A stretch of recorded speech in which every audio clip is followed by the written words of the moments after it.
Kuna usemi unasema kwamba wewe ni wastani wa watu 5 ambao unatumia muda mwingi kuwa nao. Hii inamaanisha kuwa watu unaoambatana nao wanaathiri kwa kiasi kikubwa maisha yako. Watu unaoambatana nao wanakuambukiza tabia nzuri au tabia mbaya. Watu unaoambatana nao wanakusaidia kufika unapokwenda au wanakuchelewesha kufika unapokwenda. Leo nitazungumza juu ya aina 4 za watu ambao ukiambatana nao lazima watakupotezea focus na watakuchelewesha kufikia malengo yako na ndoto zako. Aina ya kwanza ni negativity people. Hawa ni watu ambao wanaamini kila kitu hakiwezekani. Wanaona kwamba hawana uwezo wa kufanya jambo na likawa na maana. Mara nyingi watu hawa ni watu ambao wanakata tamaa mapema. Inawezekana mlikubaliana kufanya jambo fulani, lakini baada ya muda wakakata tamaa, wakachoka na wakaona kwamba hicho kitu hakiwezekani. Sasa ukiambatana na aina hii ya watu, maana yake watapanda mbegu ya hofu na woga ndani ya moyo wako. Hivyo utaanza kuwa na wasiwasi, utaanza kuogopa na utaona kwamba ndoto zako haziwezekani. Utaona kwamba malengo yako hayawezi kutimia. Hivyo watakupotezea focus na watakuchelewesha kwa kukukatisha tamaa. Aina ya pili ni watu wategemezi au dramatic people. Hawa ni watu ambao kila siku wana matatizo mapya. Leo wamekuja na shida hii, kesho watakuja na shida nyingine. Sasa watu hawa watakuvuta uingie kwenye matatizo yao badala ya kufocus kwenye malengo yako. Mara nyingi watu hawa watakufanya ujihisi kwamba una jukumu la kuwasaidia kila watakapokuwa na shida. Hawataki kujua na wewe una matatizo, hawataki kujua na wewe una shida zako, hawataki kujua na wewe unahitaji msaada. Wanachojali ni kwamba wakiwa na shida basi uwasaidie. Na ikitokea siku umeshindwa kuwasaidia, watakusema, watakuchukia na wataanza kukusambazia maneno kwa watu wengine. Hivyo watu hawa ukikaa nao, watu hawa ukiambatana nao, watakufanya uwe ni mtu wa kujihukumu zaidi, na mara nyingine utachoka kuwasaidia. Ukiwa ni mtu ambaye unasaidia tu watu kila mara kila muda, maana yake na wewe utachoka. Kuna muda na wewe utahitaji msaada, lakini hakutakuwa na mtu wa kukusaidia, kwa sababu watu uliozungukwa nao ni watu ambao tu wewe unayewasaidia.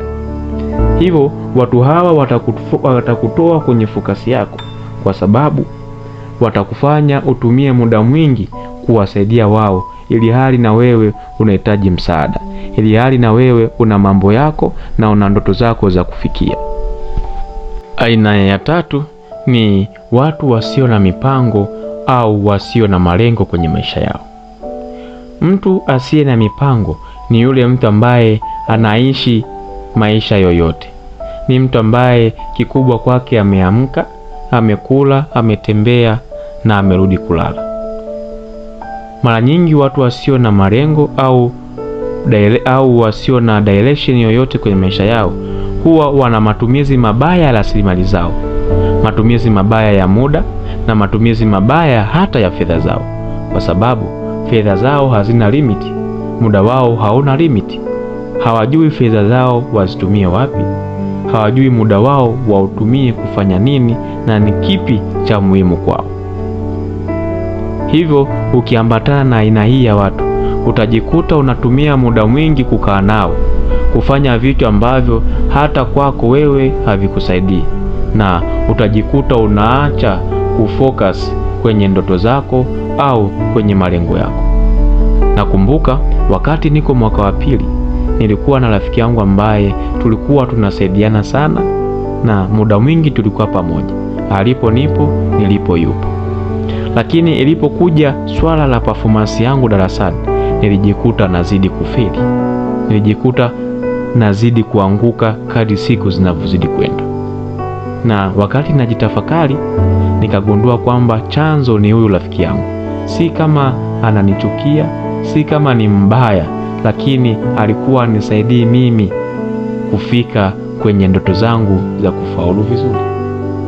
Kwa nini?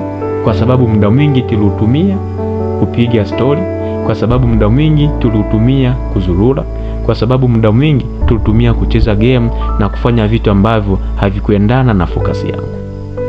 Hivyo watu ambao hawana direction, ukiendelea kuambatana nao, watakusababisha ushindwe kufanya vitu ambavyo wewe ulipanga kuvifanya, na utaanza kuishi kama maisha yao yalivyo. Aina ya 4 ni watu wenye wivu au watu wanafiki. Watu wenye wivu ni wale watu ambao hawataki kuona maendeleo yako, hawataki kuona wewe unapiga hatua. Ikitokea umeonyesha dalili ya kufanikiwa, wanachukia, wanaona wivu, na pengine wanaweza kukuwekea vitimbwi ili mradi tu usifanikiwe. Hawa wanapenda uwe chini yao au muwe wote level moja. Na watu wanafiki ninaowazungumzia ni wale watu ambao ni wanapiga makofi kwa kila kitu. Ni wale watu ambao watakuwa wanakusifia sana katika kila kitu. Inawezekana kuna kitu umekifanya bahati mbaya au umekifanya kwa kiwango kidogo, lakini wao watakisema kwa ukubwa huo ambao muda mwingine unaweza ukakupotezea focus. Sasa ukiwa na watu ambao wanakupigia makofi kila mara, watakusababishia kwamba uone umefika au uone umeshafanikiwa, kumbe bado una safari ndefu, kumbe bado ulitakiwa ufanye kwa viwango vikubwa. Sasa unatakiwa ukae na watu ambao watakupa challenge, watakwambia hongera, umefanya kitu hichi, lakini bado ulitakiwa ufanye zaidi ya hapa. Jaribu wakati mwingine ufanye zaidi ya hapa, ufanye kwa ubora huu. Au ndio watu ambao watakufanya uendelee kukua zaidi na usibaki sehemu moja. Kumbuka, focus si kukubali na kusema ndiyo kwa kila kitu, lakini focus ni kusema hapana kwa vitu au watu ambao wanakutoa kwenye reli. Ikiwa mtu hakusaidii kufika kule unapokwenda, ikiwa mtu anakupotezea focus, si lazima uwe naye karibu. Unaweza ukampenda hata mkiwa mbali. Kuanzia leo, amua kupractice kitu kinaitwa OQP. Maana yake ni only quality people. Amua kukaa mbali na watu ambao wanakupotezea focus. Weka mipaka, linda muda wako, na zaidi sana jifunze kusema hapana bila ya kuona hatia. Nimalizie kwa kusema, wakati mwingine si uwezo wako unaokurudisha nyuma, lakini ni watu ambao unaambatana nao. Weka malengo na chagua nani uambatane naye ili uweze kuyafanikisha malengo hayo. Nikushukuru sana kwa kutenga muda wako kunisikiliza, na ninaamini utakuwa umejifunza na umejua ni aina gani ya watu ambao wanakuzunguka. Usisahau kusubscribe, kucomment, kulike pamoja na kushare na watu wengine ili tuendelee kujifunza kwa pamoja. Mimi ni Josephat Kato. Tukutane tena wakati mwingine. Bye bye.